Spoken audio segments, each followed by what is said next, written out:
I can only guess that they're new to the area and didn't like the gentle breeze that was blowing for most of the afternoon. Cokeville versus Lusk in the 1A state championship game. First quarter, Lusk wearing the white and showing why they have the #1 defense in the state in all classes.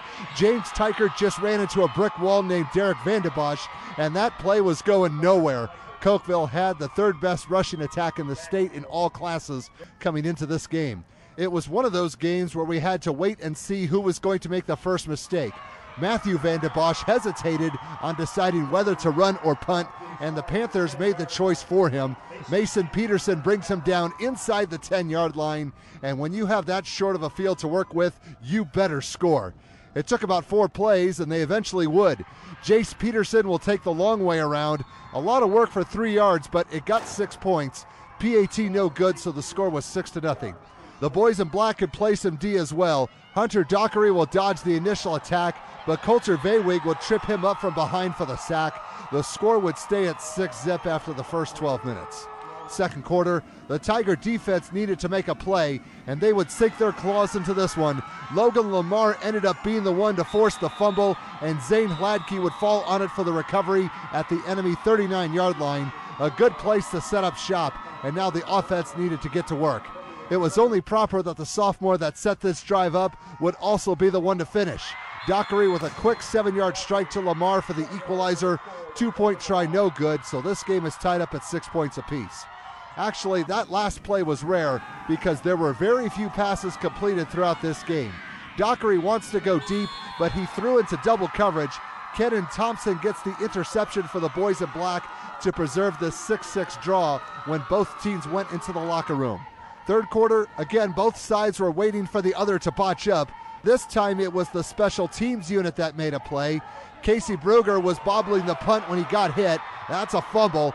Derek Vandebosch was quick to recover for Lusk, who was hoping to seize momentum of this game.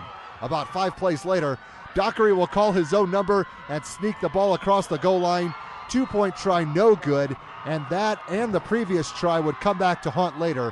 The Tigers are now ahead 12-6. Cokeville would then march. 14 plays, 63 yards, all on the ground. Peterson gets the finish, plus the PAT, which would make a difference. Panthers now lead 13-12. The one thing that the boys in black did not do all game was complete a pass. That's because every time they thought about it, the opposing defense already had Peterson wrapped up. Hladke with the initial hit, Brady Thurston with the assist, and last year's state runner-ups were thankful that they were only down 13-12 going into the final 12 minutes. Fourth quarter, about 3 minutes to go. The Tigers went for it on 4th and 14 at their own 46. Peterson went on the stunt route and no one blocked him. A turnover on downs. Lusk's undefeated season was in serious trouble at this point in the game. All the boys in black needed to do was hang on to the ball, but that was easier said than done. Derek Vandebosch was quick to get to Peterson and was even quicker to pounce on the fumble. He just gave his team new life with 2 minutes left on the clock. Later, Lusk facing 4th and 4 at their own 48. They need a first down. Dockery on the run. Lamar was the target, but the pass is incomplete, and that's ball game. The window of opportunity has slammed shut. Despite not completing a pass the entire game, Coach Todd Dayton and his Panthers make a triumphant return to Laramie to win the program's 21st state title after getting knocked out in the semifinals last year. Final score 13-12. Cokeville would finish the season with a record of 10-1.